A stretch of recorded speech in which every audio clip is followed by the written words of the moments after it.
a cider drinker. I drinks it all of the day. I am a cider drinker. It soothes all me troubles away. O-R-O-R-A, O-R-O-R-A. Proper jobs, wanna try some, young'un? Well, hello there, ladies and gentlemen, and welcome once again to another episode of The Cider Drinker. And on today's episode, I shall be bringing to you the first Perry of the show to be featured, and that comes from the Weston's company once again, and it is called, would you believe it, Weston's Perry. Now, this isn't actually to be confused with their original Perry that they also do, as that's a completely different drink altogether, but that's for a completely different review altogether. Now then, to give you some detail on this bottle here. Weston's Perry comes in this 500ml bottle. I know you could get it in 1 litre bottles quite a while ago, but I'm not sure if you can now. I do know, however, that you can get it on tap in certain places as well. It's got a medium dry taste to it apparently, and the strength of it is 7.4%, so this is one of the stronger Perrys out there. Now, the price of it on the actual Weston's website is £1.85, and I haven't actually seen it for any cheaper, so £1.85 is definitely your best bet off the site. Well, there you go. Now then, as for the actual bottle, it is incredibly simple and straightforward. It literally just has a picture of a pear on it, with the name Perry underneath. Really, what more do you need to know? I mean, this is only one of three pear ciders that Weston's actually does. And like I said, this one could be quite confusing with the original Perry as well, which, like I said, is a completely different drink. So that'll be featured in another episode in the near future. Now, it actually does have a description on the back, so I'll just read it out.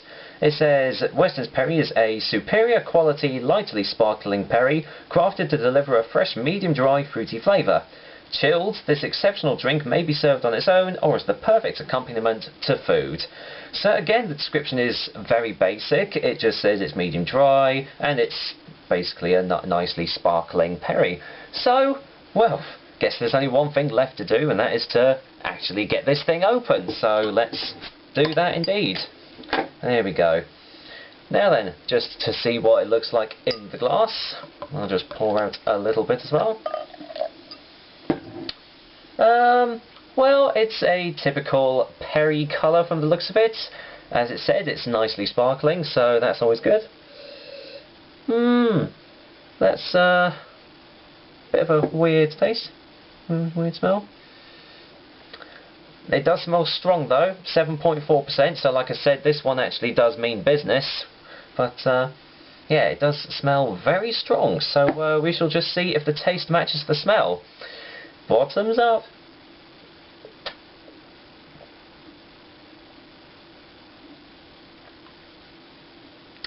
Do you know what? That is actually alright, to be honest.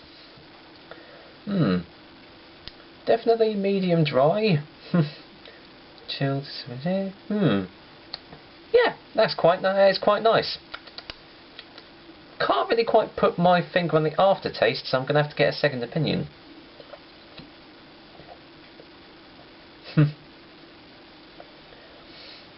Well, the taste is actually very misleading, because even though it is a strong perry, you wouldn't actually think so in the taste. It does smell strong, but wow, it's actually very easy to drink. Very, very easy to drink actually. It just goes down extremely well. It doesn't really have much of an aftertaste actually. I think it was just the initial kick, the first taste that kind of threw me off guard, but no, it doesn't really have any sort of an aftertaste, and it does actually leave you feeling quite refreshed, to be honest. Let's get a third taste.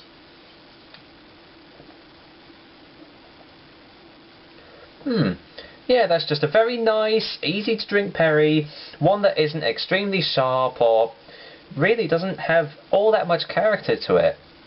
The initial taste is very nice. It's well, it's obviously got the classic, you know, fruity pear flavours to it, like a perry should do.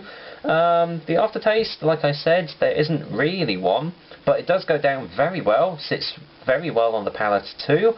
and overall it is a very, very nice perry. I mean, obviously you won't be able to have this one in large quantities because of the strength, but for those like special occasions, or one where you just feel like you're not actually going to be doing anything that evening, this is definitely one to look out for. The price is a little bit more expensive than other ciders and perries out there, so that's one to take into consideration. But overall, I'm actually going to go and give Weston's Perry a 6 out of 10. Just slightly above. Oh, excuse me. Just slightly above average. Like I say, you know, it's okay. It's a nice tasting cider, but it's not one of the best tasting ones out there, really. It's got a nice, you know, it's all right, to be honest. That's me rambling on there for a sec. Yeah, just a nice simple cider. It's strong. Doesn't really have all that much character to it, if I'm to be honest. But overall, yeah, just a nice cider to have whenever you feel like it. So there you go. That was another episode of the Cider Drinker, or for this episode, the Perry Drinker. But you know, Perry is a type of cider, a pear cider, so expect to see more pear ciders on this show in the near future. Like I said, it will be doing the Weston's original Perry to compare it to this one and see if it's got any more taste and character to it. But until then, I'm going to finish this Perry off, and it's going to go down pretty well, actually. So until next time, guys, I'll see you later.